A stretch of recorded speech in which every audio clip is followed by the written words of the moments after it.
Selaku Ketua Umum periode 2013-2015, waktu dan tempat kami persilahkan. Ya, bismillahirrahmanirrahim. Assalamualaikum warahmatullahi wabarakatuh.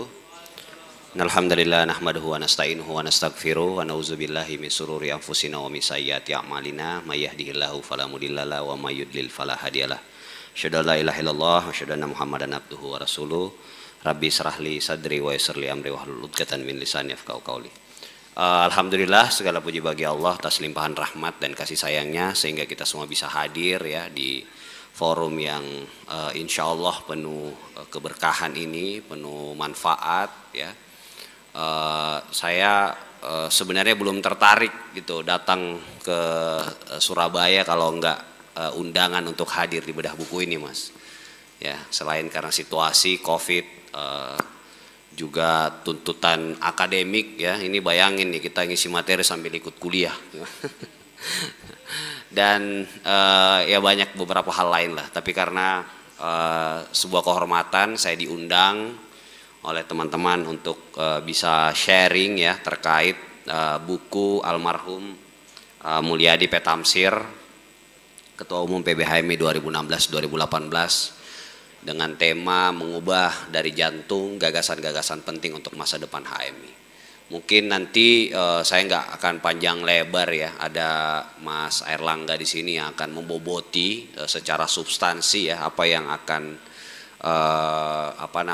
yang harus kita kerjakan ya di HMI dengan merefleksikan apa yang sudah dituangkan almarhum Mulyadi dalam buku ini ya, yang setahu saya dibantu juga oleh Mas Sofa ya sebagai editor ya.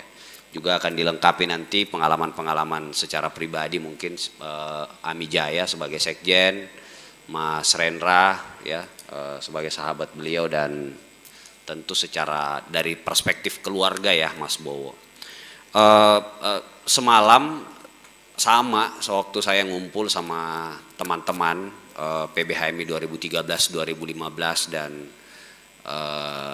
juga sebagian, karena sebagian besar pengurus 2016-2018 ya, elitnya, ketua-ketua bidang, wasekjen, bendahara, wabendum dan seterusnya ya, termasuk ketum almarhum Mulyadi kan sekjen 2013-2015 gitu. Jadi sedikit banyak aku dan saya dan almarhum ini interaksinya panjang gitu ya, sehingga pada saat musibah beberapa bulan lalu ya memang kita semua, bukan cuma kita semua kader HMI saya kira, tapi masa depan umat dan bangsa itu kehilangan satu satu figur ya, tokoh muda ya yang punya keberpihakan terhadap umat dan bangsa. Tuh, karena saya selalu menganggap bahwa kongres itu harus melahirkan satu generasi terbaik umat dan bangsa. Ya, jadi kalau pucuk pimpinannya itu ya tokohnya, tokoh dalam generasi itu. Pun juga teman-teman yang ada di sini itu adalah merepresentasi ya, merepresentasi wajah umat dan bangsa di masa yang akan datang gitu. Sehingga saya selalu marah ya kalau kehadiran kita secara simbolik itu tidak dimaknai secara futuristik gitu, bahwa kehadiran kita ini itu sebenarnya sebuah gerak sejarah ya, yang kita bisa memproyeksi ke depan wajah-wajah umat dan bangsa ini seperti apa, sehingga kalau dalam kongres itu minim gagasan ya, itu yang selalu dikeluhkan oleh Mas Mul ya, kongres itu harus padat terhadap gagasan dan seterusnya. Bukan apa-apa, karena ini adalah etalase HMI gitu. Kalau yang selama ini kita tonjolkan itu kerumunan ya, kekerasan, perpecahan dan seterusnya, maka minta maaf, HMI itu nggak bakalan bisa diterima oleh zaman di masa yang akan datang. Gitu. Jadi teman-teman semua ya, kita harus belajar nih dari almarhum Mulyadi ini ya. Dia kalau ini sampai merinding saya, kalau teman-teman baca di buku ini di awal-awal itu luar biasa beliau. Mungkin Mas Bowo yang bakalan mengeksplorasi itu lebih jauh gitu, tapi saya melihat bagaimana beliau itu, dia tulis di salah satu bab itu, bagaimana perkenalan beliau terhadap HMI, dan itulah yang mengubah almarhum ini atas seluruh apa yang sudah dia bangun gitu. Ya. Dia pernah punya pengalaman gagal sekolah di Jogja, dia pernah pengalaman gagal menjadi TKW ya di Malaysia.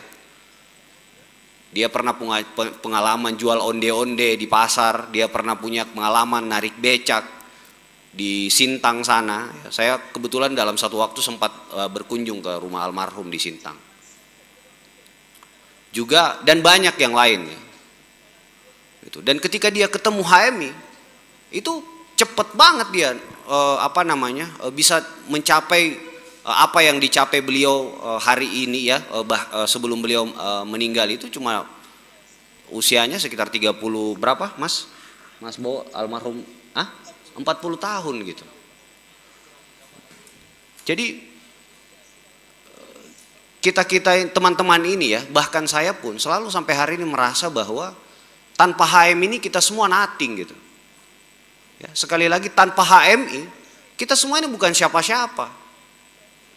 Karena HMI lah yang membuat kita sampai di titik ini, dan karena itulah kita harus berkontribusi sebesar-besarnya buat HMI. Jangan kita jadi pecundang di HMI. Kita lihat kezaliman, kita lihat dan lain-lain itu, bahkan mungkin kita yang menjadi aktor gitu perusak dari HMI ini. Ya. Banyak itu teman-teman yang bangga gitu ya. Merusak HMI ini dari dalam. Ya, mempertontonkan kebodohannya dan seterusnya.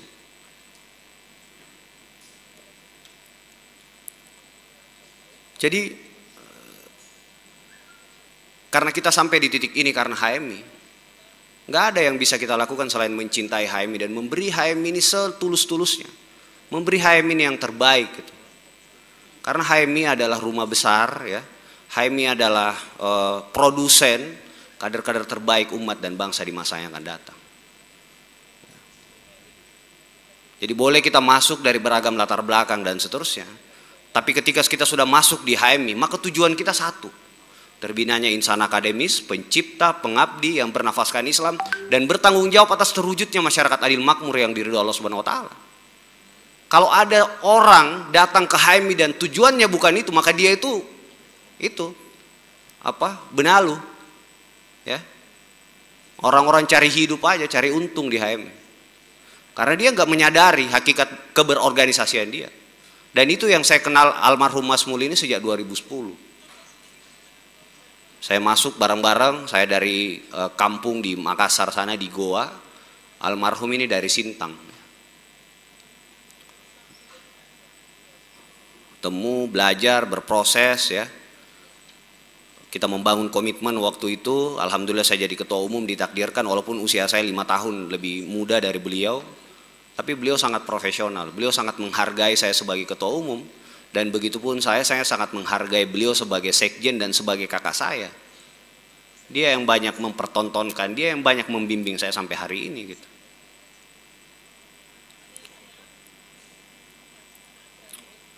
Jadi mudah-mudahan semangat almarhum ini terus ada sama kita ya. Kita semakin menyadari bahwa itu tadi, kita ini bukan siapa-siapa tanpa HMI. Karena itulah kita harus memberi HMI yang terbaik. Dalam surah Muhammad ayat 7 itu kan jelas ya, siapa yang menolong agama Allah, Allah yang tolong kalian, kita ini. Dan saya kira HMI juga salah satu alat gitu untuk menolong agamanya.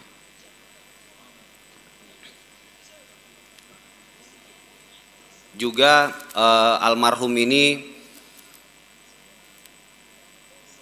memang sangat concern ya terhadap isu perkaderan gitu ya. Di banyak kesempatan saya juga berinteraksi sama beliau dan beliau sekali lagi sangat concern. Tentu perkaderan itu tidak hanya dimaknai perkaderan secara formal ya, LK1, LK2, LK3. Bahkan proses-proses interaksi seperti ini pun ini dalam rangka perkaderan. Nah sehingga saya nggak tahu, ini yang kadang-kadang coba dipisahkan gitu ya, antara perkaderan formal dengan forum-forum yang seperti ini.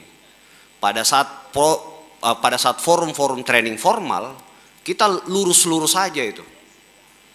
Kita sadari pengetahuan itu masuk ke dalam diri kita dan seterusnya. Tapi dalam interaksi keseharian kita, seolah itu semua hilang gitu. Nah disitulah awal ke kemunduran kita sebagai sebagai sebuah organisasi yang besar gitu. Pada saat kita sudah memisahkan forum-forum training formal itu dengan training atau interaksi seperti ini. Ya.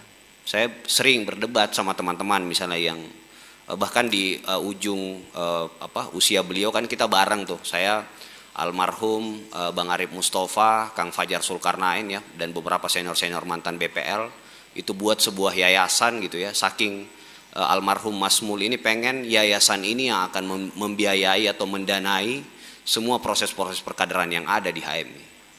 Karena kenapa? Ketika ada infiltrasi kepentingan yang masuk dalam training formal kita, maka di situ juga lah salah satu awal kemunduran HMI. Ya, kita banyak itu tema-tema LK2 yang sudah tertata gitu ya, tersusun dengan baik, itu berubah itu karena kepentingan kita mengakomodasi pekerja-pekerja politik ya, tokoh-tokoh politik dan seterusnya. Tiba-tiba kita dapat LK2 judulnya aneh-aneh gitu Mas. Cuma karena kita pengen orang yang datang ini nyumbang di acara kita. Itu kan memalukan. Dan siapa yang memperbuat itu? Kita sendiri itu, teman-teman sendiri.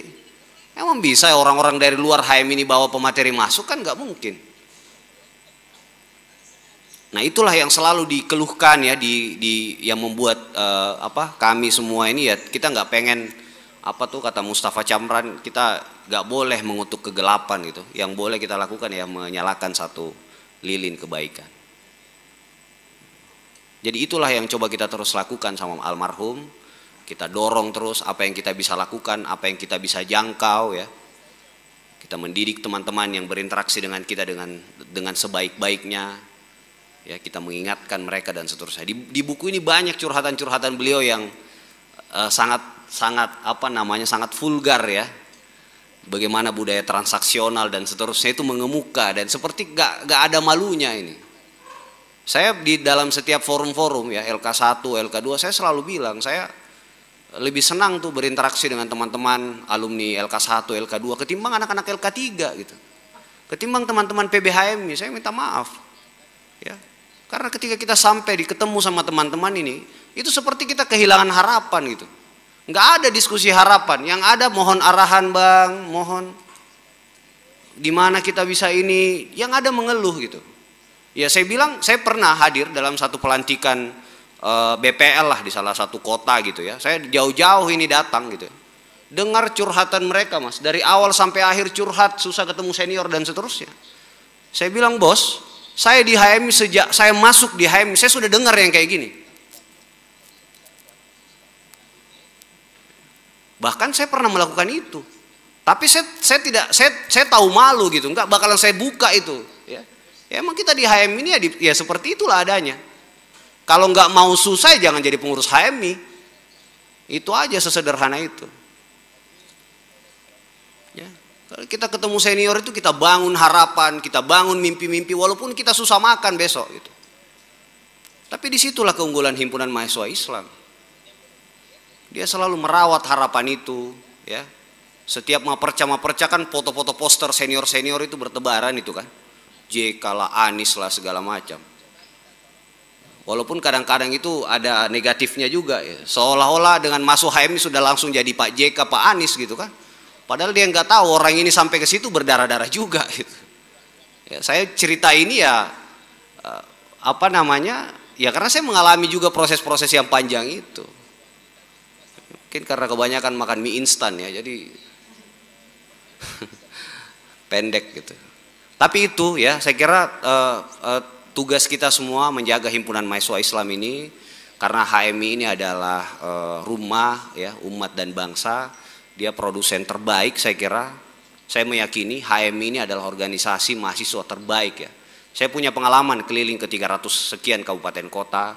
Saya berkeliling juga diundang ke Palestina, ke nyebrang ke Israel, saya pernah ke Afrika Selatan dan lain-lain lah, ke Eropa, ke Amerika dan seterusnya.